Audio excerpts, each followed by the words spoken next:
Hello friends, welcome to the Lotus Point. आज हम इस सेशन में सीखेंगे कि जो हमने वाउचर टाइप्स और वाउचर क्लास कितने प्रकार के होते हैं, तो उनको हम एक एक करके हम इस वीडियो में डिटेल में समझेंगे। तो आज हम सबसे पहले हमारे इस सेशन में F4 जो कॉन्ट्रा वाउचर होता है उसको हम डिटेल में समझेंगे कि कॉन्ट्रा वाउचर में हम किस प्रकार की एंट्री करते हैं, कौन से ट्रांजेक्शन हम रिकॉर्ड करते हैं, उसको हम कैसे हमारी रिक्वायरमेंट के हिसाब से उस वाउचर टाइप को या वाउचर क्लास को हम मॉडिफाई कर सकते हैं और उसमें क्या-क्या प्रॉब्लम्स हमको फेस होती है, उसको हम डिटेल में समझेंगे।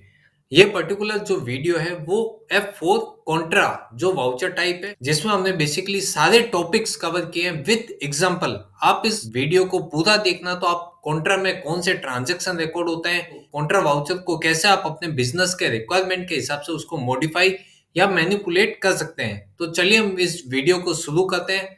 तो सबसे पहले आपको गेट ऑफ टैली पे आ जाना है। यहाँ पे हम सबसे पहले समझेंगे कि वाउचर टाइप कहाँ से जाके हम उसको मॉडिफाई कर सकते हैं। सबसे पहले हम क्या करेंगे कि जितनी भी हमने एंट्रीज की है, बेसिकली हम उन सारी एंट्रीज को यहाँ पे हम डिलीट कर देंगे और पर्टिकुलर पूरा हम F4 जो वाउचर टाइप है कॉन्ट्रा, उसको हम पूरा विद एग्जांपल समझने वाले हैं डिटेल में।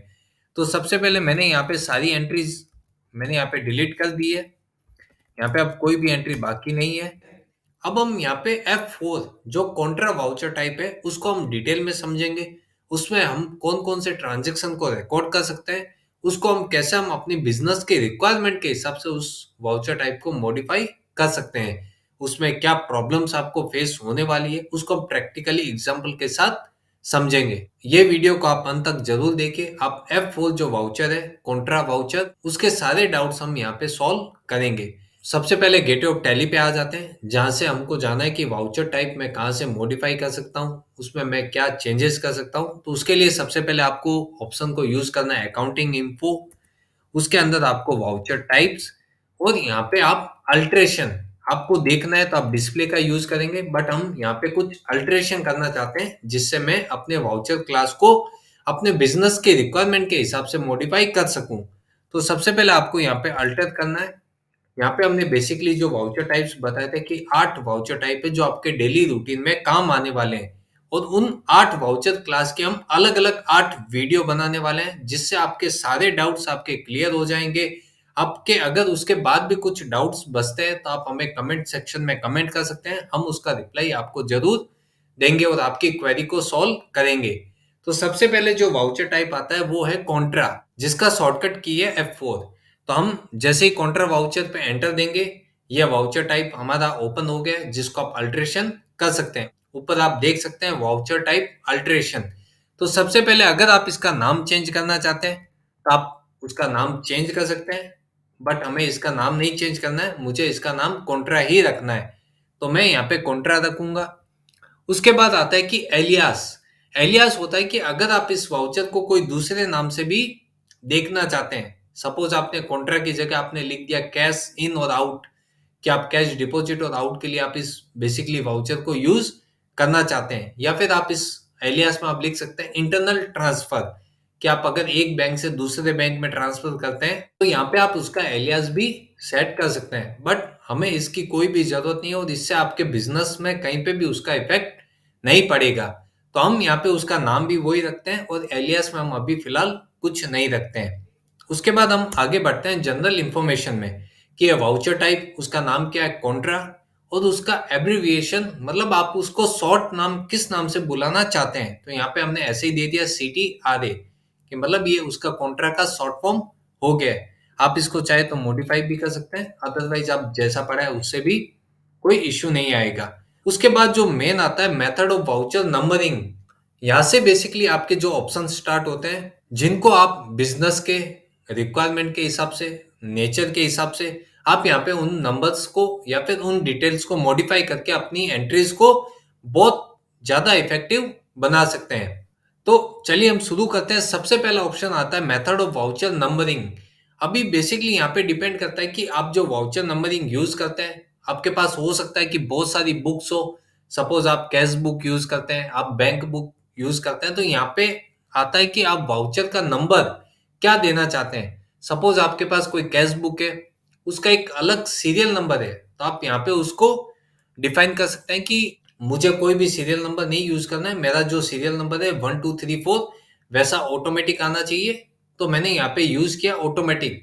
तो डायरेक्टली आप जैसे ही वाउचर क्लास में एंट्री करेंगे तो आपकी जो सीरियल नंबर है वो ऑटोमेटिक आती रहेगी। हमने एक दूसरा टैली भी ओपन किया है जिसमें आपको मैं लाइव डेमो दिखाऊंगा कि कैसे मैंने यहाँ पे नंबरिंग में चेंज करके उसका वाउचर टाइप में कैसे मैं उसको एंट्री में इफेक्ट दे सकता हूँ।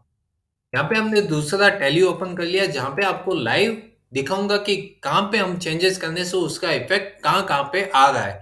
तो सबसे पहले हमको अकाउंटिंग वाउचर में चले जाना है। यहाँ पे कॉन्ट्रा वाउचर जिसका शॉर्टकट है F4। यहाँ पे जैसे ही आप F4 प्रेस करेंगे सबसे पहले ऑप्शन आ रहा है ऑटोमेटिक। अगर आप इस ऑप्शन को ऑटोमेटिक रखते हैं तो आपको यहाँ पे स्क्रीन पे दिखेगा कि जो वाउचर का नंबर आ रहा है वो 1 नंबर आ रहा है। मतलब आपका ऑटोमेटिक जो बाय डिफॉल्ट टैली ने सेट किया है वो नंबरिंग आपका चलता रहेगा। जैसे जैसे आप नंबर ऑफ एंट्रीज करेंगे वैसे वैसे ये नंबर इंक्रीज होता रहेगा। सबसे पहले आता है ऑटोमेटिक। उसके बाद आता है कि ऑटोमेटिक मैनुअल ओवरराइड। इसका मतलब होता है कि आप नंबर को तो ऑटोमेटिक चलाएंगे बट आप अगर उसको चाहिए तो आप मैनुअली भी वहां पे करेक्शन कर सकते हैं। इसका मतलब ये होता है कि जैसे कोई सीरीज आ रही है, सपोज 1 2 3 4, आप उसको ऑटोमेटिक भी रख सकते हैं। आप अगर चाहे तो उसको हाथों से एडिटिंग करके उसको करेक्शन भी कर सकते हैं। तो चलिए हम इस ऑप्शन को भी समझते हैं। जैसे ही मैंने ये ऑप्शन को टिक किया है यहाँ पे एक ऑप्शन आता है प्रिवेंट डुप्लीकेट्स। अब क्या होगा कि अगर आप ऑटोमेटिक मोड को यूज करते हैं तो डायरेक्टली नंबर ऑटोमेटिक आता रहेगा, उसमें कोई भी डुप्लीकेशन नहीं होगा। लेकिन आप जैसे ही ऑटोमेटिक के साथ मैनुअल ओवरराइड या फिर ओनली मैनुअल्स करते हैं तो यहाँ पे एक ऑप्शन आता है प्रिवेंट डुप्लीकेट्स। अब हम ह्यूमन बीइंग है, सपोज मैंने एंट्री करते करते same voucher number second time भी यूज कर लिया है तो यहाँ पे एक ऑप्शन है प्रिवेंट डुप्लीकेट जो हमें वार्निंग देगा कि ये नंबर ऑलरेडी आपने पहले यूज कर लिया है। तो ये ऑप्शन को आपको हमेशा इनेबल मतलब यस रखना चाहिए ताकि जैसे ही आप कोई पीछे वाला नंबर यूज करते हैं तो आपको एक वार्निंग दे दे। तो यहाँ पे हमने एक ऑप्शन को यस किया ऑटोमेटिक मैनुअल ओवरराइड। जैसे ही मैंने इसको सेव किया आप दूसरी साइड उसका इफेक्ट देख सकते हैं। वापस से मैं बाहर आके वाउचर में गया, यहाँ पे आपको वाउचर नंबर तो ऑटोमेटिक दिखा रहा है 1 2 3 4, बट आप इसको अपने हिसाब से इसको आप मॉडिफाई भी कर सकते हैं। जैसे ही आप इसको मॉडिफाई करते हैं आपका ये नंबर सेव हो जाएगा। जैसे ही आप वापस से 12 नंबर को आप यूज करेंगे तो वो आपको एक ऑप्शन देगा जो प्रिवेंट डुप्लीकेट की, मतलब आपने ऑलरेडी 12 नंबर यूज कर लिया है। सपोज मैंने यहाँ पे एक एंट्री की है, एस नेगेटिव हो गया, ठीक है कोई बात नहीं। यहाँ पे मैंने एक एंट्री आपको दिखाने के लिए पास किया है। अब यहाँ पे आया उसका नेक्स्ट नंबर 13 नंबर, बट मुझे याद है कि मैंने 12 नंबर वाउचर की एंट्री नहीं की है। मैंने यहाँ पे 12 नंबर डाला। जैसे ही आपने यहाँ पे 12 नंबर डाला हमने एक प्रिवेंट डुप्लीकेट को यस किया था, तो जैसे ही आपने यस किया यहाँ पे वार्निंग आ गई डुप्लीकेट वाउचर नंबर। आप जब तक इस नंबर को हटाएंगे नहीं आप अपना एंट्री को आगे प्रोसेस नहीं कर पाएंगे। तो हमेशा आप ध्यान रखना कि जब भी आप मैनुअल नंबर चूज करते हैं तो आपको एक प्रिवेंट डुप्लीकेट के ऑप्शन को यस रखना है जिससे ये गलती वापस से नहीं हो और वापस से वही सीरियल नंबर आपका कहीं और यूज ना हो। तो चलिए हम यहाँ पे 13 डालेंगे तो ये एक्सेप्ट करने देगा। आप समझ गए कि जैसे ही आप उसको प्रिवेंट डुप्लीकेट करते हैं तो आपको वो सेम नंबर वापस से नहीं डालने देगा। उसके बाद एक ऑप्शन आता है कॉन्ट्रा में, थर्ड ऑप्शन है मैनुअल। इसका मतलब हो गया कि आपको ऑटोमेटिक भी नहीं ऑटोमेटिक मैनुअल भी नहीं, आपको डायरेक्टली उसको जो नंबर आप डालेंगे वो नंबर ही वो सिस्टम आपका ले लेगा। मैंने यहाँ पे ऑप्शन को टिक किया।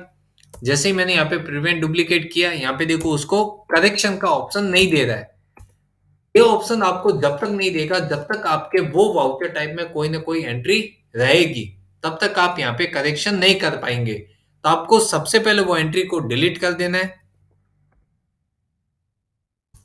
जैसे ही आप एंट्री को डिलीट करेंगे आपके पास वो ऑप्शन इनेबल हो जाएगा। तो ये सबसे आपको मेन ध्यान रखना है कि जब भी आप अपना एंट्री करना स्टार्ट करें तो आप मेक श्योर हो जाएं कि जो भी आपका वाउचर टाइप है आपने उसको पूरी तरह से सेट कर लिया है, उसके बाद ही आप एंट्री करना स्टार्ट करें। अदरवाइज आप इसके बहुत सारे फंक्शन को यूज नहीं कर पाएंगे। या तो फिर आपको उन एंट्रीज को पहले डिलीट करके फिर आप उन ऑप्शंस को यूज कर सकते हैं। इससे अच्छा बेटर यही होगा कि आप पहले एक बार ऑप्शंस को समझ लें, उसके बाद आप अपने ट्रांजैक्शन को रिकॉर्ड करना स्टार्ट करें। यहाँ पे हमने मैनुअल पे टिक किया है, उसके बाद हमने प्रिवेंट डुप्लीकेट करके इस वाउचर की सेटिंग को हमने सेव कर दिया है। जैसे ही आप इसको सेव करेंगे, यहाँ पे अकाउंटिंग वाउचर, यहाँ पे देखो नंबर जो आपका आ रहा है वो ब्लैंक हो गया है। इसका मतलब हो गया है कि आपको यहाँ पे खुद से ही अपना जो भी वाउचर नंबर है, जो आप बिल बुक या जो भी आपकी कैश बुक है उसके हिसाब से आप यहाँ पे पुट कर सकते हैं। तो ये तो था कि आप डायरेक्टली मैन्युअली डालते हैं, और इसमें भी वही ऑप्शन है कि अगर आप फिर से वही नंबर को आप यूज करेंगे, आपको एक पॉपअप आएगा कि आप डुप्लीकेट नंबर को यूज नहीं कर सकते हैं। तो ये था basically third number option, manual. अब उसके बाद आता है कि मल्टी यूजर ऑटो। इसका क्या मतलब होता है कि अगर आपने टैली में बहुत सारे यूजर्स बनाए हुए हैं, सपोज अभी हमने कोई भी यूजर नहीं बनाया, तो टैली एक खुद एक यूजर है जो ऑटोमेटिक काम करेगा। ये ऑटोमेटिक काम कैसे करेगा? आपको यहाँ पे मल्टी यूजर ऑटो सेट करना है। जैसे ही आपने मल्टी यूजर ऑटो सेट किया, आपने इसको सेव कर दिया इसकी सेटिंग्स को। अब आप वाउचर से वाउचर टाइप में जाके देखेंगे तो आपको ऑटोमेटिक नंबर आ गया, बट उसके आगे ऑटो लिखा हुआ आ गया। जैसे ही आप टैली में यूजर क्रिएट कर देते हैं, सपोज आपने 3 यूजर बना दिए, आपके पास कंपनी में 3 अकाउंटेंट है, तो आपने बेसिक लेवल उनके तैयार कर दिए हैं कि रोहन, सोहन, मोहन। तो ऐसा करके आपने अगर उनके यूजर क्रिएट कर दिए हैं, तो हर यूजर का अलग सीरियल नंबर होगा, तो वो बाय डिफॉल्ट चलता रहेगा। तो ये तो था कि ऑटोमेटेड जो यूजर, हमने बेसिकली 3 यूजर हैं तो तीनों के सीरियल नंबर भी अलग हो सकता है। उस केस में एक सीरियल नंबर वापस से आ सकता है। सपोज रोहन ने भी 1 नंबर यूज किया है, तो सोहन भी 1 नंबर यूज कर सकता है, क्योंकि हमने उनके क्लास अलग अलग डिफाइन कर दिए हैं।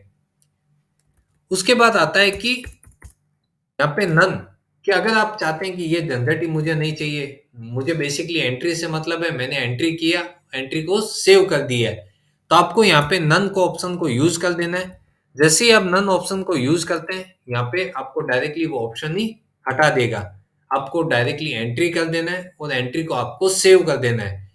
आपको जो भी ट्रांजेक्शन रिकॉर्ड करना है वो विदाउट नंबर आपका एंट्री सेव हो जाएगा। तो ये तो था नन ऑप्शन। तो ये हमने फर्स्ट ऑप्शन को समझा कि मोड ऑफ वाउचर नंबरिंग, कि आपने ऑटोमेटिक किया है, ऑटोमेटिक मैनुअल ओवरराइड किया है, या फिर आपने यूजर के हिसाब से नंबरिंग सेट किया है। तो जो बेसिकली बहुत अच्छा भी है, जो आप अपने बिजनेस के हिसाब से, अपनी बुक के हिसाब से आप इसको नंबरिंग को सेट कर सकते हो। अब सबसे मेन बात आती है कि क्या मैं ये नंबर 1 2 3 से स्टार्ट कर सकता हूँ? क्या मैं इनमें कुछ चेंजेस नहीं कर सकता हूँ? मैं अपने वाउचर नंबर के आगे कुछ लगाना चाहता हूँ, डिस्क्रिप्शन देना चाहता हूँ, तो क्या मैं उसको मॉडिफाई नहीं कर सकता हूँ?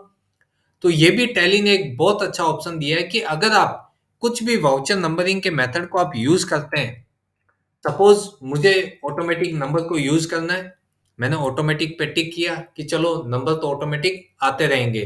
अब नंबर तो ऑटोमेटिक आ गए, बट मुझे इसकी एडवांस सेटिंग भी जाननी है कि अगर मुझे, मेरी कैश बुक है उसमें आगे हमेशा लिखा रहता है एसआर नंबर, या फिर जो कैश बुक है वो ABC सीरीज स्टार्ट होती है उसकी, या फिर जो कैश बुक है उसके आगे मुझे हमेशा लिखा आना चाहिए CB, कि मतलब ये मेरी पर्टिकुलर कैश बुक की एंट्री है। तो यहाँ पे वो आप एडवांस कॉन्फ़िगरेशन को यूज करके उसको भी आप मॉडिफाई कर सकते हैं। ये बहुत अच्छा ऑप्शन है जिसको आप एकदम ध्यान से समझना, उसके बाद आप इसको इम्प्लीमेंट करना। क्योंकि अगर आपने इसको एक बार ऑप्शन को बिना समझे यस कर दिया, एंट्री करना आपने स्टार्ट कर दिया, फिर आप इस ऑप्शन को मॉडिफाई करेंगे तो ये मॉडिफाई होगा नहीं। तो इसको आपको बेसिकली एक ही बार में समझ के अच्छे से आपको इसको यूज करना है। जैसे ही मैंने यहाँ पे एडवांस कॉन्फ़िगरेशन में यस किया, यहाँ पे एक पॉपअप आपके सामने ओपन होगा जिसमें आपको ये पूछ रहा है कि स्टार्टिंग नंबर, कि आपका जो वाउचर की आप एंट्री करना चाहते हैं या आप अपने ट्रांजैक्शन को रिकॉर्ड करना चाहते हैं, उसका स्टार्टिंग नंबर क्या होगा। सपोज आप 10 नंबर से स्टार्ट करना चाहते हैं, सपोज आप 101 नंबर से स्टार्ट करना चाहते हैं, तो आप यहाँ पे पुट कर सकते हैं कि मेरा जो सीक्वेंस है वो 101 से स्टार्ट हो।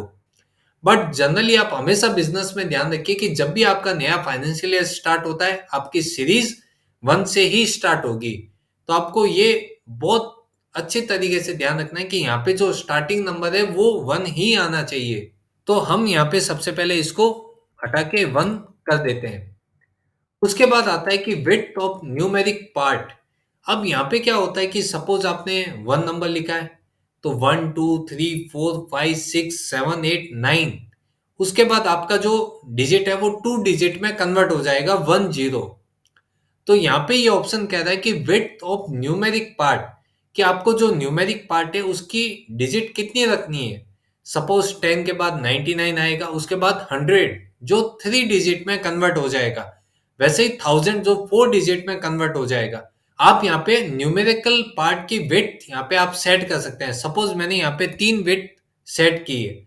जो अगर आपका 1 नंबर है तो 001 दिखाएगा, अगर आपका 99 नंबर है तो यहाँ पे 099 दिखाएगा, कि आपने 3 डिजिट इसका सेट कर दिया है। उसके बाद जो सीक्वेंस होगी वो ऑटोमेटिकली चलती रहेगी। उसके बाद यहाँ पे आता है कि pre fill with zero. Suppose यहाँ पे आपने 3 डिजिट सेट किया है, तो उसके आगे आपका ब्लैंक रहेगा 2 डिजिट, तो वहां पे आपको कुछ भी शो नहीं होगा। सपोज हम एक बार इसी एग्जांपल को मैं सेव करता हूं। यहाँ पे मैंने जैसे ही सेव किया, यहाँ पे मैं कॉन्ट्रा वाउचर में गया, यहाँ पे ऑटोमेटिकली आपको दिखा दिया 1, क्योंकि हमने उसके आगे कुछ भी सेट नहीं किया था। अब हम इसी एग्जांपल को समझेंगे।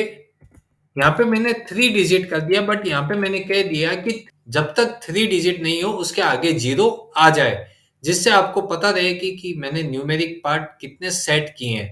तो अब मैं इस ऑप्शन को जैसे ही यस करता हूँ, इसको मैं सेव करता हूँ।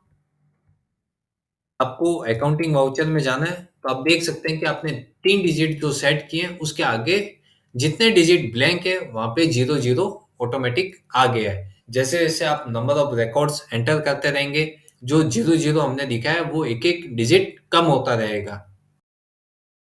तो यहाँ पे तो बेसिकली था कि इनवॉइस नंबर को आपने चेंज किया। सपोज आपने 101 से स्टार्ट किया, सपोज आपने 10 नंबर से स्टार्ट किया, सपोज आपने 1000 नंबर से स्टार्ट किया, या फिर आप उसके आगे जीरो लगाते हैं, या फिर आप उसको ऐसे ही ब्लैंक छोड़ देते हैं। अब उसके बाद आता है कि ये तो मेरा था नंबरिंग का सीरीज। अब मैं क्या नंबर के आगे या पीछे कुछ जो मैं अपने बिजनेस के कोड के हिसाब से कुछ लगाना चाहता हूं, तो वो मैं कैसे उसको चेंज करूंगा। तो सबसे पहले यहाँ पे हम आते हैं रीस्टार्ट नंबरिंग। अब यहाँ पे क्या होता है कि आपने जो नंबरिंग दिया है, सपोज आपने 10 नंबर से रीस्टार्ट हो जाए, या फिर आप चाहते हैं कि 11 नंबर से रीस्टार्ट हो जाए, तो आप यहाँ पे उसको एप्लीकेबल फ्रॉम, कि जब से आपको उसको मॉडिफाई या जो भी आपको करेक्शन इंप्लीमेंट करवाना है वो डेट आपको यहाँ पे लिखनी है हमेशा। बट हम यहाँ पे क्या करेंगे, मैंने आपको हमेशा बताया कि जब भी आप बिजनेस या फिर जो आपका बिजनेस का फाइनेंशियल ईयर स्टार्ट होता है, तो आपको हमेशा मेक श्योर होना है कि आपका जो बिल का सीरीज या नंबर है वो 1 नंबर से ही स्टार्ट होना चाहिए। आप सपोज मार्च में आपने बिल बनाया 367, आप चाहते हैं कि अप्रैल में मेरा बिल बने वो 1 अप्रैल को 368 से बिल बने, तो वो पैटर्न बहुत गलत होगा। आपको हमेशा वापस से 1 से स्टार्ट करना है, और वो फाइनेंशियल ईयर में आपको वो ही सीक्वेंस यूज करनी है। तो यहाँ पे मैंने स्टार्टिंग नंबर 1 ही रखा है। और ये पैटर्न कब से स्टार्ट करना है, मुझे ईयरली ही चेंज करना है। अगर मैं इसको वीकली कर दूंगा तो जैसे ही वीकेंड होगा वापस से वो 1, 2, 3, 4 का सीरीज स्टार्ट हो जाएगा।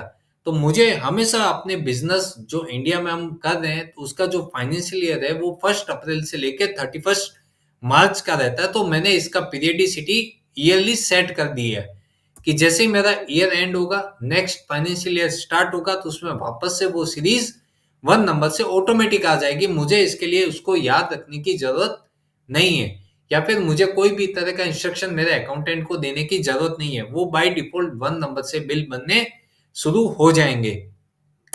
उसके बाद आता है कि प्रीफिक्स डिटेल। अब ये क्या होता है कि अगर आपने एक वाउचर नंबर तो सेट कर दिया, उसका आपने डिजिट्स भी सेट कर दिया कि वाउचर नंबर मेरा इतने डिजिट का होना चाहिए, बट मैं चाहता हूं कि मेरे वाउचर नंबर के आगे कुछ एक यूनिक जो बिजनेस का कोड है, वो कोड हर वाउचर नंबर के आगे आए, और वही मेरा कोड बिल के अंदर प्रिंट हो। तो मैं यहाँ पे उसको एप्लीकेबल फ्रॉम, मतलब जो मेरा फाइनेंशियल स्टार्ट हो रहा है, मैं बेसिकली कोई भी चेंजेस या करेक्शन करूंगा, तो मैं बेसिकली उसको डे 1 से ही इंप्लीमेंट करूंगा, ताकि मेरी वो सीरीज पूरे साल भर में सेम रहे।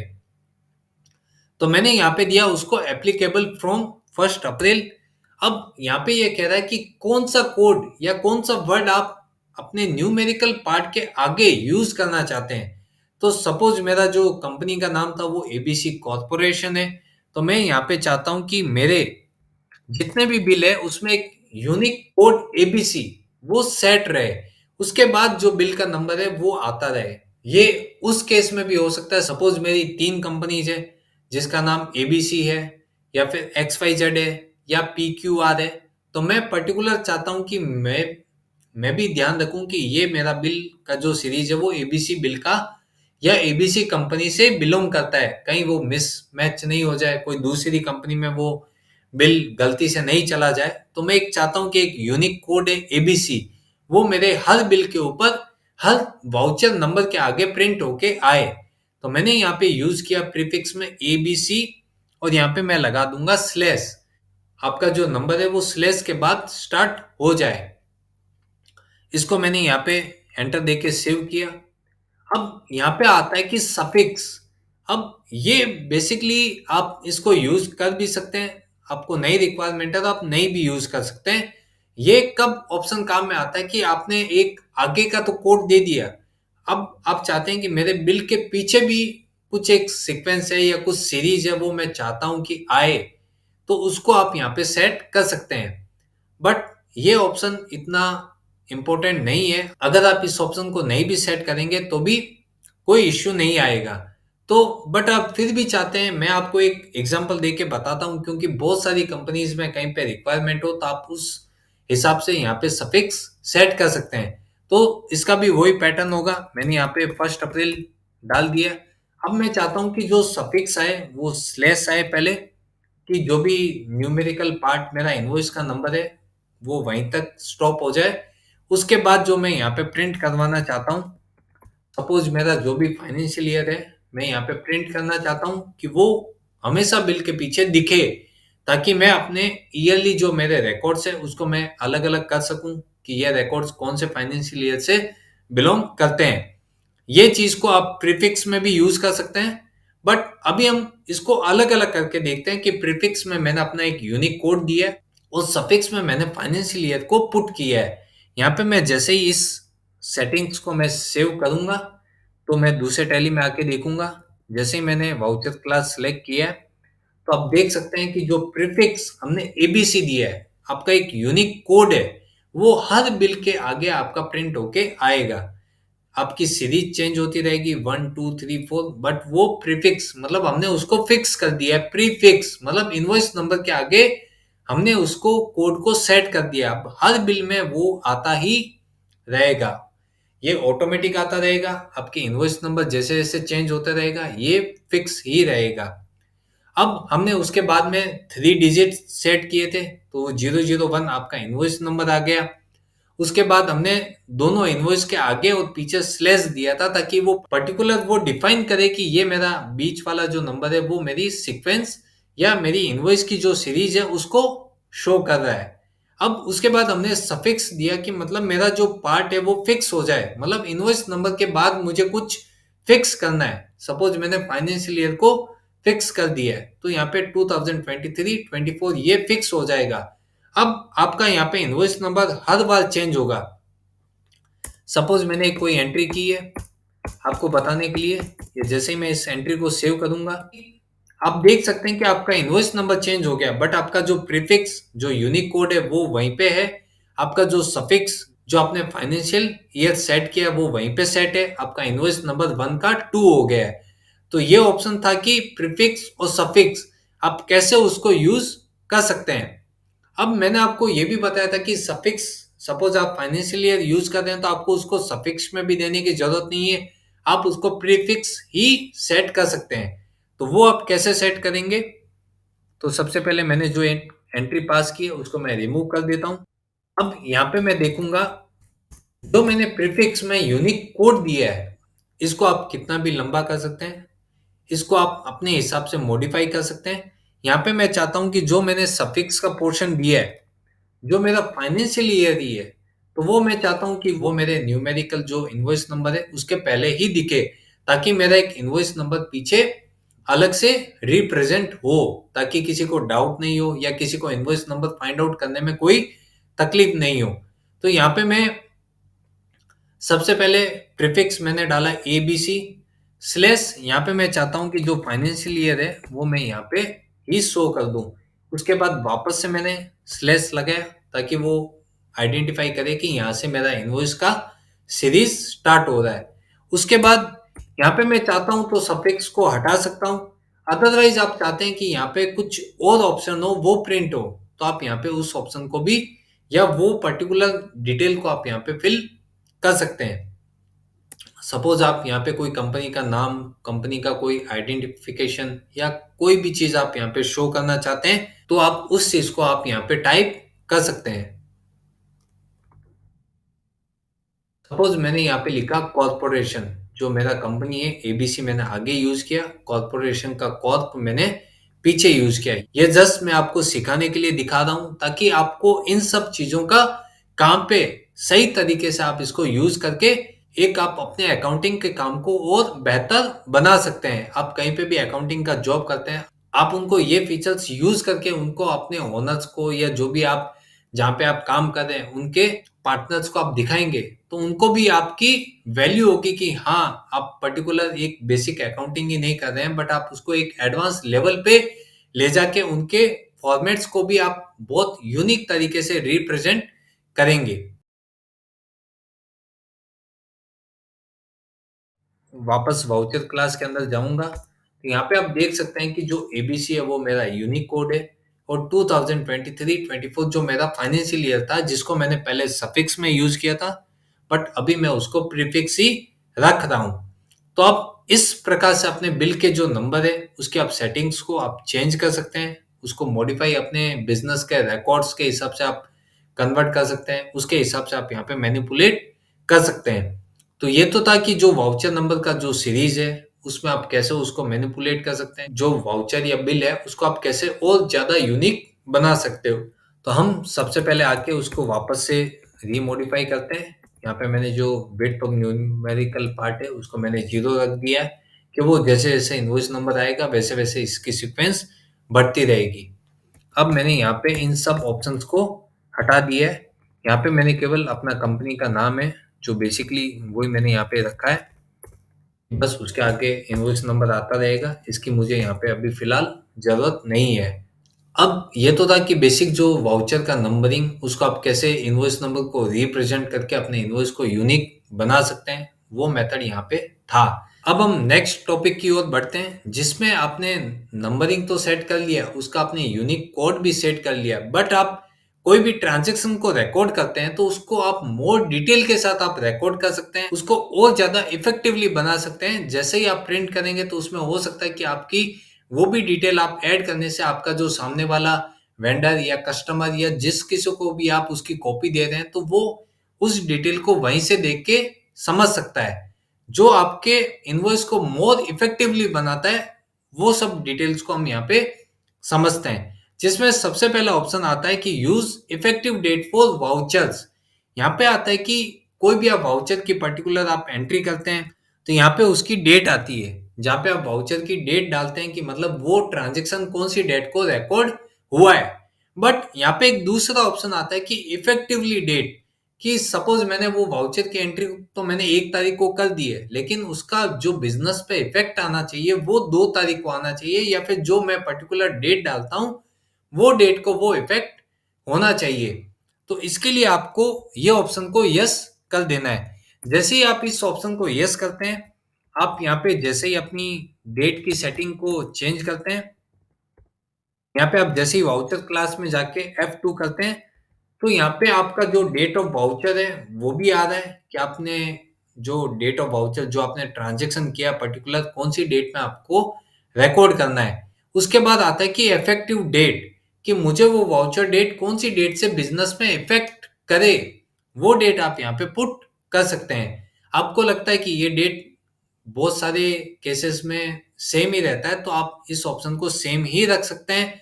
जब आपको लगे उस ऑप्शन को आप यहाँ पे डेट को चेंज कर सकते हैं।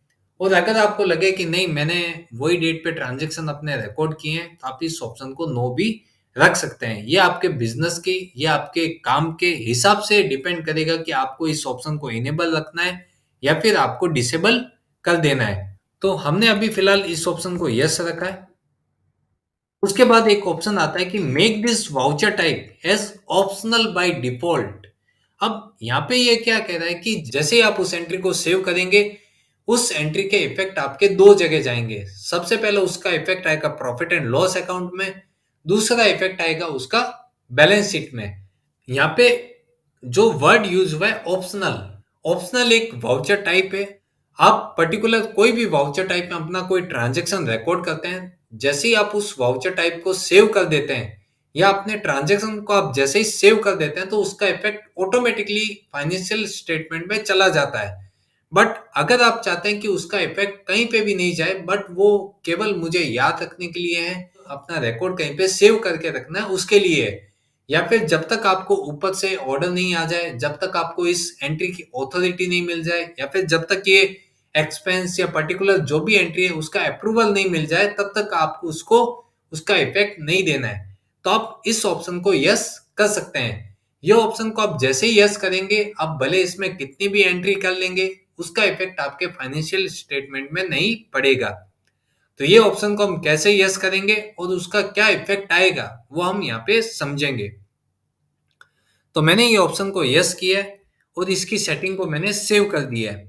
अब मैं जैसे ही कॉन्ट्रा वाउचर में वापस एंट्री करने के लिए आऊँगा, यहाँ पे आपको ऊपर दिख सकता है कि ऑप्शनल लिखा हुआ आ रहा है।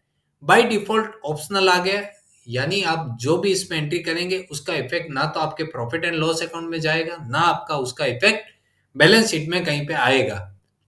तो हम इसको एक प्रैक्टिकल एग्ज़ाम्पल के साथ समझते हैं। सबसे पहले यहाँ पे हम एक एग्ज़ाम्पल लेते हैं कि मैंने ₹10,000 बैंक में डिपॉज़िट किया है। सपोज मुझे कहीं से आया होगा ₹10,000, मैंने यहाँ पे ₹10,000 बैंक में डिपॉजिट किया है। तो सबसे पहले हम डिपॉजिट की एंट्री क्या करेंगे, particular bank account debit to cash in hand या फिर पेटी केस या फिर कैश, जो भी आप बिजनेस में मेंटेन करते हैं वो क्रेडिट हो जाएगा। तो bank account debit to cash, तो यहाँ पे सबसे पहले क्रेडिट आ रहा है, तो क्रेडिट मैंने किया कैश जो है ₹10,000। यहाँ पे जैसे ही आप करेंगे आपको वार्निंग आएगी कि आपका कैश नेगेटिव जा रहा है। आपको एंटर दे देना है। यहाँ पे आपने कौन सी बैंक में कैश डिपॉजिट किया है, मैंने यहाँ पे आईसीआईसीआई बैंक में डिपॉजिट किया है, तो bank account debit to cash. तो यहाँ पे बैंक अकाउंट डेबिट, यहाँ पे आप उसका डिनोमिनेशंस दे सकते हैं, जैसा मैंने आपको ब्रीफ किया था जब वाउचर क्लास मैंने समझाया था कि आप कैसे पर्टिकुलर कौन-कौन से नोट आपने डिपॉजिट किए बैंक में, उसका भी आप एक डिटेल यहाँ पे फिल कर सकते हैं। आप इस डिटेल अगर आपके पास है तो आप यहाँ पे फिल कर सकते हैं, अदरवाइज़ आप चाहते हैं तो इसको डायरेक्टली सेव करके बाहर आ सकते हैं। ये जैसे ही मैंने एक एंट्री सेव की, ये एंट्री मेरी सेव हो गई है, बट मेरा जो वाउचर नंबर है अभी भी 1 नंबर पे ही आया हुआ है, बिकॉज़ क्योंकि उसका इफ़ेक्ट कहीं पे भी नहीं गया है। ना उसका effect profit and loss account में गया है, ना उसका इफ़ेक्ट आपके बैलेंस शीट में कहीं गया है। अगर मैं कैश का लेजर भी ओपन करके देखूँगा, तो भी उसमें वो एंट्री रिफ्लेक्ट नहीं होगी। तो सबसे पहले हम गेटवे ऑफ टैली पे आ गए। हमने यहाँ पे कैश का लेजर ओपन किया। क्योंकि जैसा कि मैंने यहाँ पे एंट्री की कैश की, तो यहाँ पे वो एंट्री आनी चाहिए थी, जबकि वो एंट्री यहाँ पे शो नहीं हो रही है। हम पर्टिकुलर अब इस एंट्री को देखने के लिए सपोज़ हम डे बुक में गए, यहाँ पे वो एंट्री आपकी शो हो रही है कि हमने 10,000 की एंट्री की थी। आप उसको ओपन करके देख भी सकते हैं कि ये रिकॉर्ड मैंने सेव करने के लिए या फिर अपने एक रिमाइंड के लिए कि हाँ, ये मुझे याद रहे कि मुझे ये एंट्री इसको अप्रूवल लेके सेव करना है, बाद में ये अप्रूवल लेके इसको पार्टी को भेज देना है। जब तक मैं ये इसको सेव या मुझे अप्रूवल नहीं मिले, इसका इफ़ेक्ट कहीं पे भी नहीं आना चाहिए। तो मैंने इस ऑप्शन को ऑप्शनल में रख के इस एंट्री को सेव कर दिया है। अब हम ये एंट्री को एक बार डिलीट करते हैं और वापस से हम अपने वाउचर टाइप के ऊपर आते हैं। अब जैसे ही मैंने कॉन्ट्रा वाउचर के ऊपर आया, यहाँ पे ऑप्शनल के जो मैंने बाय डिफ़ॉल्ट वाउचर को ऑप्शनल किया था, उसको मैं नो कर देता हूँ। और उसके बाद नेक्स्ट ऑप्शन आता है अलाउ नरेशन इन वाउचर। अब बेसिकली क्या होता है कि आप पर्टिकुलर कोई भी ट्रांज़ैक्शन रिकॉर्ड करते हैं, तो आपको ये याद रखना बहुत मुश्किल हो जाता है कि ये एंट्री मैंने क्यों की, किसके कहने पे की या इसका दूसरा इफ़ेक्ट क्या आ सकता है। तो हर वाउचर टाइप में एक पर्टिकुलर नरेशन का ऑप्शन आता है, जिस ऑप्शन को आप यस या नो कर सकते हैं। अभी सपोज़ मैं यहाँ पे अलाउ नरेशन इन वाउचर इसको मैं यस करता हूँ, तो मैं पर्टिकुलर कोई भी ट्रांज़ैक्शन का डिटेल उसमें लिख सकता हूँ, ताकि मुझे इन फ्यूचर मैं या मेरा कोई अकाउंटेंट उसको देखना चाहे, तो वो उस नरेशन को देख के समझ सकता है कि ये पर्टिकुलर ट्रांज़ैक्शन किसने या किसके कहने पे या इसके बारे में क्या डिटेल मुझे चाहिए, वो नरेशन में देख के समझ सकता है। अब यहाँ पे आया कि अलाउ नरेशन इन वाउचर, ये तो बेसिकली यूज़ होता ही है, बट यहाँ पे एक ऑप्शन आया कि provide narration for each ledger in voucher. अब यहाँ पे क्या होता है कि आपने जो वाउचर में जो ट्रांज़ैक्शन आपने रिकॉर्ड किए हैं, उसमें जितने भी लेजर हैं, आप पर्टिकुलर आप चाहे मैं एक-एक लेजर की नरेशन लिखना चाहता हूँ, तो आप इस ऑप्शन को भी यस कर सकते हैं। यहाँ पे मैं जैसे ही इस ऑप्शन को यस करूँगा और इसकी सेटिंग को सेव कर देता हूँ। आप जैसे ही बाहर आके वापस से वाउचर क्लास काउंटर में आप गए, यहाँ पे आपका जो वाउचर नंबर है वो आ गया है। यहाँ पे हम पर्टिकुलर वही एंट्री करने वाले हैं फिर से कि मैंने 10,000 रुपीज़ कैश बैंक में डिपॉज़िट किया है। उसकी एंट्री होगी bank account debit to cash in hand.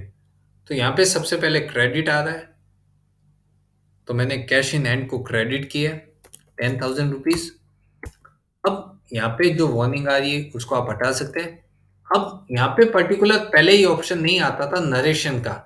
यहाँ पे हमने पर्टिकुलर लेजर के आगे हमने नरेशन के ऑप्शन को यस किया है कि आप यहाँ पे पर्टिकुलर जो भी आप लेजर एंट्री कर रहे हैं उसका आप रिकॉर्ड आप यहाँ पे या कुछ आप उसका डिस्क्रिप्शन या कुछ आपको डिटेल जो इन फ्यूचर याद रखनी है वो आप यहाँ पे पुट कर सकते हैं। यहाँ पे सपोज आप नरेशन में लिख सकते हैं कैश रिसीव्ड फ्रॉम एबीसी। तो आपको भी ध्यान रहेगा कि ये कैश रिसीप्ट जो मुझे बैंक में डिपॉजिट की थी वो मुझे एबीसी पार्टी से आई थी, तब मैंने वो आते ही उसी दिन डिपॉजिट कर दी थी। या फिर कैश रिसीप्ट फ्रॉम एबीसी आप डेट लिख सकते हो, ये डेट को आई थी, जबकि बैंक की डेट आपको दिख जाएगी कि कब वो बैंक में डिपॉजिट हुई थी। उसके बाद आता है कि आईसीआईसीआई बैंक, उसका भी आप पर्टिकुलर चाहे तो आप नरेशन यहाँ पे लिख सकते हैं। आपको कुछ भी रिमार्क या कुछ लिखना है तो आप उसका भी नरेशन लिख सकते हैं। जो बेसिकली पहले ऑप्शन आता था कि आपको वाउचर टाइप में नरेशन चाहिए, उसमें आपको पूरा नरेशन आपको लिखना होता था, बट आप यहाँ पे चाहते हैं तो एक एक लेजर का भी आप नरेशन यहाँ पे लिख सकते हैं, रिमार्क आप लिख सकते हैं, जिससे आपको वो चीज याद रहे। तो आप पर्टिकुलर एक एक नरेशन यहाँ पे लिख के उसको सेव कर सकते हैं एंट्री को। आप जब भी उस एंट्री को प्रिंट करेंगे या फिर आप वो एंट्री को आप देखेंगे तो फिर आपको उस एंट्री का नरेशन वहीं पे आपको शो हो जाएगा, जिससे आप कुछ अनुमान लगा सकते हैं, कुछ डिटेल आपको चाहिए तो वहीं से आपको मिल जाएगी। अभी हम फिलहाल इस एंट्री को डिलीट करते हैं, हमारे नेक्स्ट ऑप्शन पे आते हैं। तो सबसे पहले था कि allow narration and provide narration for each ledger, ये भी हमने समझ लिया। अब इसके बाद एक ऑप्शन आता है इनेबल डिफॉल्ट अकाउंटिंग एलोकेशन या फिर सेट या अल्टर डिफॉल्ट अकाउंटिंग एंट्रीज। अब क्या होता है कि बेसिकली मुझे पता है कि जो मेरा बैंकिंग का ट्रांजैक्शन है उसमें पर्टिकुलरली मैं कैश डिपॉजिट ही करता हूँ या फिर मैं कैश विड्रॉल ही करता हूँ, तो मुझे बेसिकली अपने बिजनेस का ट्रांजैक्शन पता है। उस हिसाब से मैं चाहता हूँ कि बार बार मुझे डेबिट क्रेडिट मुझे नहीं करना पड़े। मुझे एक ऑप्शन पता है कि मैं कैश हर बार बैंक में डिपॉजिट ही करता हूँ या फिर मैं कैश हर बार विड्रॉल ही करता हूँ, तो वो एक मैं फिक्स कर देता हूँ कि ये एंट्री डायरेक्टली कैश या फिर बैंक को रिप्रेजेंट करे, ताकि मुझे हर बार वो ऑप्शन को सेलेक्ट करके एंट्री पास नहीं करनी पड़े। तो यहाँ पे मैंने वो ऑप्शन को यस किया है। उसके बाद मैं चाहता हूँ कि वो डिफ़ॉल्ट लेज़र कौन-सा है, जो मैं पर्टिकुलर हर बार उसको फिक्स करना चाहता हूँ। तो यहाँ पे आपको एक पॉपअप ओपन होगा, जहाँ पे आप समझ सकते हैं अगर आप कैश इन हैंड में कुछ ट्रांज़ैक्शन कर रहे हैं कि पर्टिकुलर कैश का ही लेज़र आना चाहिए या फिर आप चाहते हैं कि पर्टिकुलर बैंक का ही लेज़र आना चाहिए हमेशा डेबिट में। तो आप यहाँ पे उस ऑप्शन को सेलेक्ट करके इस सेटिंग को आप सेव कर सकते हैं। जैसे ही आप कॉन्ट्रैक्ट के वाउचर में एंट्री करने के लिए जाएँगे, आपको यहाँ पे बाय डिफ़ॉल्ट आईसीआईसीआई बैंक का लेज़र सेलेक्ट हुआ दिखेगा। इसका मतलब ये आईसीआईसीआई बैंक डेबिट हो रहा है। कि आपके जो बिजनेस के जो बेसिक ट्रांजैक्शन है हमेशा कैश डिपॉजिट ही होता है, तो आप इस ऑप्शन को इनेबल कर सकते हैं, जिससे आपको पर्टिकुलर बार-बार आपको डेबिट क्रेडिट करने की ज़रूरत नहीं पड़ेगी। बट अगर कोई ऐसा ट्रांजैक्शन आ जाए 10 एंट्री के बाद ऐसा लगे कि अब यहाँ पे कैश मैंने विथड्रॉल किया है, तो आप इस ऑप्शन को बाय डिफ़ॉल्ट यहाँ पे चेंज भी कर सकते हैं। हमने इसको फिक्स नहीं किया बट हमने अपने काम को इजी करने के लिए इसको फिक्स कर दिया कि वो ऑप्शन बाय डिफॉल्ट आ जाए। बट अगर आपको जरूरत है कि अभी रिवर्स एंट्री भी आ गई है, तो आप इस ऑप्शन को अपने हिसाब से वाउचर टाइप में ही चेंज कर सकते हैं एंट्री करते समय। तो ये ऑप्शन था कि आपने जो एलोकेशन है उसको आपने फिक्स कर दिया ताकि आपको बार बार उस चीज की जरूरत नहीं पड़े। यहाँ पे हमने यस करके आईसीआईसीआई बैंक की जगह कैश को भी हम सेलेक्ट कर सकते हैं। जैसे ही आप इस ऑप्शन को सेलेक्ट करेंगे, आपके पास यहाँ पे एंट्री करते समय by default cash in hand आ गया है। अब आप इसको चाहे तो आप चेंज भी कर सकते हैं अपने हिसाब से, अपनी जरूरत के हिसाब से, अपने ट्रांजेक्शन के हिसाब से। अभी हम इस ऑप्शन को नो कर देते हैं कि बाय डिफॉल्ट हमें ये सब नहीं चाहिए। अब दूसरा एक ऑप्शन आता है कि प्रिंट वाउचर आफ्टर सेविंग। बहुत सारी इंडस्ट्रीज में क्या होता है, जैसे ही आपने वाउचर की एंट्री की उसका प्रिंट निकल जाता है कि अब मुझे ये प्रिंट फाइल में लगाना ही है, या आप मेक श्योर हो कि जैसे ही मेरा एंट्री हो गई है उसका प्रिंट एक फाइल में चला जाए या फिर उसका एक हार्ड कॉपी मेरे सामने आ जाए, ताकि मैं वेंडर्स को या सप्लायर को या जिसको भी मुझे वो रिसिप्ट देनी है उसका मैं साइन ले सकूं, या फिर उसको मैं उसका कॉपी दे सकूं। ये बेसिकली टैक्स इनवॉइस में यूज होने वाला मेथड है, पेमेंट वाउचर में यूज होने वाला मेथड है और रिसिप्ट वाउचर में यूज होने वाला मेथड है। जहाँ पे आपको चाहिए कि मैं जैसे ही वाउचर को सेव करूं उसकी डायरेक्टली एक कॉपी प्रिंट, या फिर मेरे पास एक प्रिंट कमांड आ जाए, मुझे देना है या नहीं देना है वो मैं अपने सिचुएशन के हिसाब से उसको चेंज कर सकता हूं। अब हम यहाँ पे एक ऑप्शन देते हैं प्रिंट आफ्टर सेविंग, उसको मैंने यस किया है और इसको मैंने सेव कर दिया है। अब जैसे ही मैं यहाँ पे कोई एक एंट्री करूंगा कि सपोज मैंने वापस से कैश डिपॉजिट किया बैंक में, उसकी मुझे प्रिंट चाहिए ताकि मैं जो भी कैश डिपॉजिट करने जा रहा है उसका मैं साइन ले सकूं या फिर उसके पीछे मैं बैंक का रिसिप्ट लगा सकूं। तो यहाँ पे मैंने एंट्री पास की 10,000 रुपीज से। अब जैसे ही आप इस एंट्री को सेव करेंगे, यहाँ पे एक ऑप्शन आपके पास आएगा जो वाउचर प्रिंटिंग का होगा।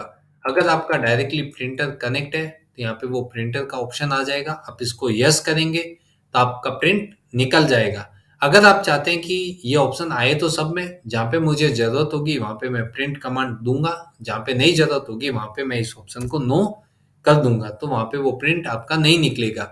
तो बेसिकली ये ऑप्शन था जो आपके टाइम को बचाता है, जिससे क्या होगा कि आपको वापस से एंट्री में जाके आपको प्रिंट कमांड का यूज नहीं करना होगा। डायरेक्टली आपको एंट्री सेव करते समय ही आपको पूछ लेगा कि इसका आपको प्रिंट देना है, तो आप इस ऑप्शन को यस कीजिए, अदरवाइज आप इस ऑप्शन को नो कीजिए। अभी हम फिलहाल इस एंट्री को डिलीट करते हैं और आगे बढ़ते हैं। ये ऑप्शन था कि प्रिंट कमांडिंग, अभी हम इस ऑप्शन को नो रखते हैं क्योंकि हमें यहाँ पे टैली पूरा सीखना है, बार बार मुझे प्रिंट नहीं करना है, इसके लिए मैंने इस ऑप्शन को नो कर दिया है। अब उसके बाद यहाँ पे आता है कि नेम ऑफ क्लास।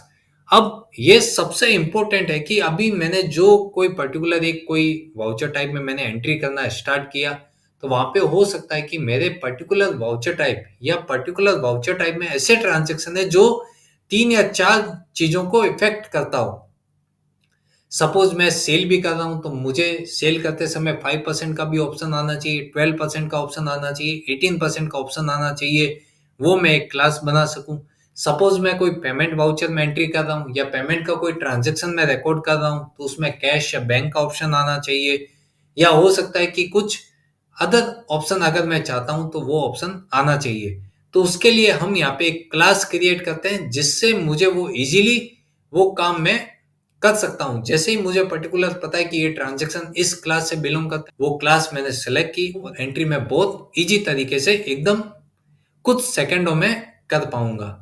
तो यहाँ पे मैंने एक क्लास सेट की, सपोज हम कॉन्ट्रा वाउचर में यहाँ पे मैंने एक क्लास सेट की कि मेरे यहाँ पे 3 बैंक में अकाउंट है। सपोज आईसीआईसीआई बैंक में अकाउंट है, एचडीएफसी बैंक में अकाउंट है और एसबीआई बैंक में अकाउंट है।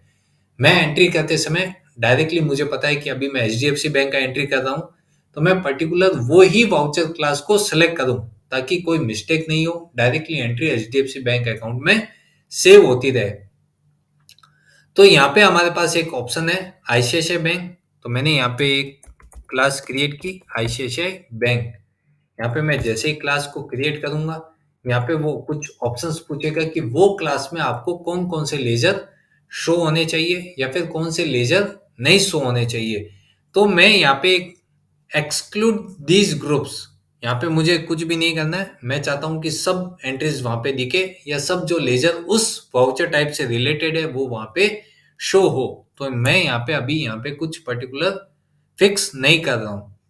बट यहाँ पे मैं जब वाउचर क्लास बनाऊंगा तो यहाँ पे डेफिनेटली एक ऑप्शन आना चाहिए कि जो मैं आईसीआईसीआई बैंक में एंट्री कर रहा हूँ या मैंने आईसीआईसीआई बैंक के ट्रांजेक्शन को रिकॉर्ड करने के लिए कुछ क्लास बनाई है, तो मैं यहाँ पे आईसीआईसीआई बैंक को ही सेलेक्ट करूंगा।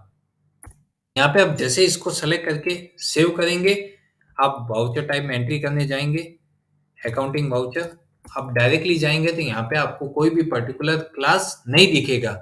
बट जैसे ही आप यहाँ पे वापस से काउंटर वाउचर का शॉर्टकट प्रेस करेंगे, यहाँ पे आपको वाउचर की क्लास ओपन हो जाएगी जो हमने आईसीआईसीआई बैंक को सेलेक्ट किया था। अब यहाँ पे क्या होगा कि हमने एक ऑप्शन पहले भी किया था कि जिसमें एलोकेशन मैंने सेट कर दिया था कैश या बैंक। बट मैं वो एलोकेशन को मॉडिफाई भी कर सकता हूँ। जैसे ही मुझे अपनी एंट्री के हिसाब से मैं कैश को भी ला सकता हूँ और अपनी एंट्री के हिसाब से मैं बैंक को भी ला सकता था। बट ये वाउचर क्लास पर्टिकुलर उसी लेजर को बिलोंग करेगी जो लेजर आपने क्लास बनाते समय वहां पे डिफाइन किया है। मैंने वहां पे क्लास बनाते समय आईसीआईसीआई बैंक को डिफॉल्ट मैंने सेट किया है, तो यहाँ पे पर्टिकुलर आईसीआईसीआई बैंक ही आएगा। आप इसको चेंज नहीं कर सकते हैं। अगर आपको लगता है कि नहीं ये गलती से हो गया है, अब मैं इस एंट्री को चेंज करना चाहता हूँ, ये एंट्री तो इसकी है नहीं, तो आपको वाउचर क्लास आपको सेलेक्ट करते समय उसको नॉट एप्लीकेबल कर देना है। तब आप पर्टिकुलर जैसा आप एंट्री चाहते हैं वैसा कर सकते हैं। अगर आपको लगता है कि नहीं वो मुझे फिक्स कर देना है, तो आप वापस उस ऑप्शन को यूज करके यहाँ पे उसको फिक्स कर सकते हैं और आप यहाँ पे बेसिकली जो भी आपको एंट्री करनी है बहुत इजी तरीके से आप एंट्री अपनी सेव कर सकते हैं। जब आपकी नेक्स्ट एंट्री आएगी वो डायरेक्टली वो ऑप्शन आपका वहां पे सेट ही रहेगा। तो आप फटाफट आप यहाँ पे एंट्री अपनी पास कर सकते हैं और अपने टाइम को सेव कर सकते हैं। तो ये तो था कि जो आपने एक क्लास बनाई वो पर्टिकुलर क्लास में आपने कौन से लेजर को सेट किया है वो सेट यहाँ पे बाय डिफॉल्ट हो जाएगा। ये तो था मैंने कॉन्ट्रा वाउचर क्लास में आईसीआईसीआई बैंक को ऐड किया है। अब अगर मुझे दूसरी क्लास बनानी है कि मैं चाहता हूं कि कॉन्ट्रा के अंदर एक आईसीआईसीआई बैंक है, दूसरा एक मेरा कैश बुक भी रहे, क्योंकि मैं कभी कभी कैश डिपॉजिट भी करता हूं या फिर कैश विड्रॉल भी करता हूं, तो उसका भी एक क्लास अलग से क्रिएट हो जाए तो मुझे बार बार उसकी एंट्री नहीं करनी पड़े। तो यहाँ पे हम बाहर आएंगे, सबसे पहले हम अल्ट्रेशन में जाएंगे, accounting info, voucher type, alter.